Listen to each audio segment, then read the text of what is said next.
you. How hot do you like it? So I'm not going to use any of the seeds inside. The seeds inside are really what make it really hot.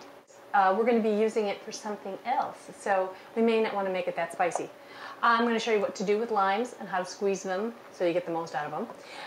And also, I cut my tomatoes. Now you don't have to do that. If you're like, I really don't want to do that, you can put it in the food processor.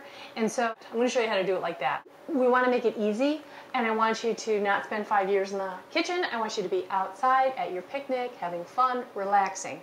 So let's get to it. Here's the equipment for the salsa.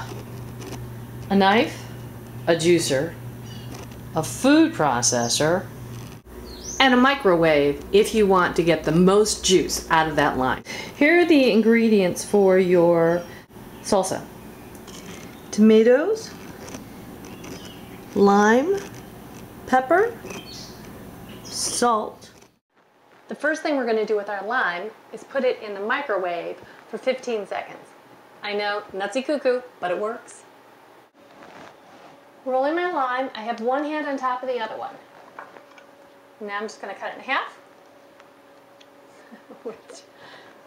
There we go. Ooh, these are juicy. See that? They're just juicy. If you've been following along with us, you know that I always cut onions from the side.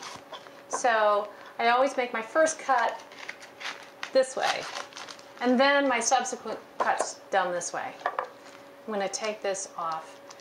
I make salsa fresca the way they make it in Mexico, and not with a lot of happy horse manure in it.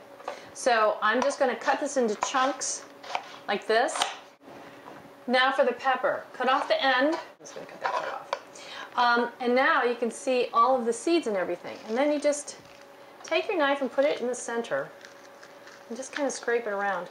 Now, if you like hot salsa, leave the seeds in, okay? But these are going to be used tomorrow with the kids, so they don't like spicy salsa. So I'm going to make sure that I take this out. Also, if you have very sensitive skin, which I do, be careful with those seeds, because if they touch anything, if you touch your hands and then touch your eyeballs, you're going to be in tears. Okay, so now I'm just going to put that in half and throw it in. Woo! Now I'm going to pulse the pepper, the onion, and the lime juice.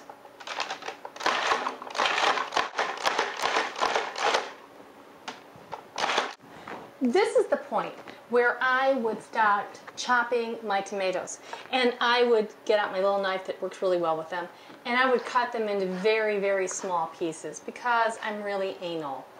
But you don't have to be, okay? You can just cut these things into big chunks, and you can add them. And the reason why I do the onion first is because it'll make a really funky color. So, so just take your lid off and throw in your tomatoes. And you can get really big pieces. It's okay because it's going to chop up, okay? But when you have a red tomato in there, it's going to make it a red color.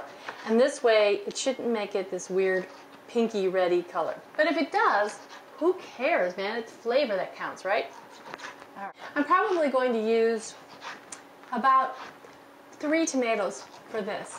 And this is going to be great for just, myself and a couple of friends.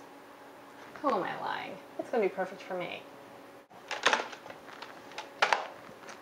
My tomatoes are in there, and I used about 3 of those medium-sized tomatoes. I'm going to put in just a little bit. This is sea salt, which I really like the taste of this Celtic sea salt. It's really good. Like, if you just got regular salt hanging around, use regular salt. But you will find that these different salts give a different flavor. Okay, so now, again, I'm going to pulse this because I don't want it to turn into mush. Okay, just 2 more, I think. Yeah, because I like my salsa a little chunky, especially in the summertime when it's fresh tomatoes. If you really like yours very smooth, that's great. And you can also make this, it won't be fresh, but you can make it in the wintertime, and you can use your favorite crushed tomatoes, or diced tomatoes, and you can just drain them and put them in, and you can pulse them.